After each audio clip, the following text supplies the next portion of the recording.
Then, Philippe Coutinho. It was only last night that you and I went out on the town in Norwich. I showed you the sights of this fine city, and we were speaking about Coutinho, and you said, why on earth would he move now when he can't play in the Champions League for the rest of the season for Barcelona? So this move has taken you by surprise a bit.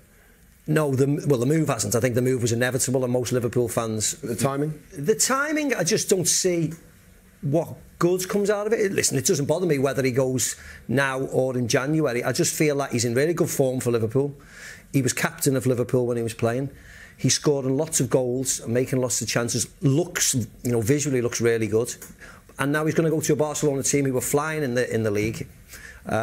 He can't play in the Champions League for either team now. I just thought it's a bit of a wasted opportunity. They could have easily done the deal and gone at the end of the season.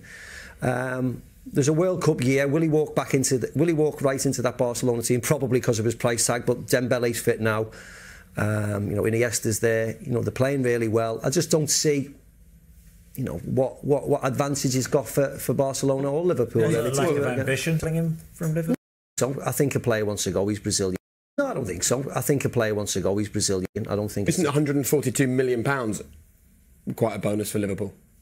Well, of course it is. When you pay £8 million, of course it's a bonus. But you're never going to stop. You're never going to stop a Brazilian and his family wanting to move to Barcelona or Real Madrid. You're not. It's just part of life. And if as I've said before, if it happened with Xabi Alonso when Real Madrid called, if David De Gea will eventually go back, a lot of players want to go back. If you flip it in your Barcelona though, and you pay £140 million, and you say, but you can have him in 6 months when he's had another 30 games. Might be injured, might be this, might be that. If you're paying the money, you want the player, don't you? Yeah, I get Barcelona's, but I just don't necessarily get the player's point of view, because he needs to play, and he needs to play constantly. It's his dream, isn't it? It's not like he's a Liverpool lad that's grown up playing for the club. I think he's taken 6 months on the chin for a move that he really wants to make, and he's nervous to wait 6 months, and that's his call. And in an ideal world, Liverpool would have gained, and Barcelona waiting on this player. But I think he wanted it so much, didn't he? That he wasn't ready to wait. It seems. And listen, 142 million is only a good amount of money if you reinvest that money well. Did they do well enough with the Suarez money? Did Tottenham do well enough with the Gareth Bale money? That is now what the conversation has to become, isn't it? But they invested in Van Dijk, didn't they? Which was the area which I think most people would say was a concern. But I suppose if Liverpool end up finishing 5th.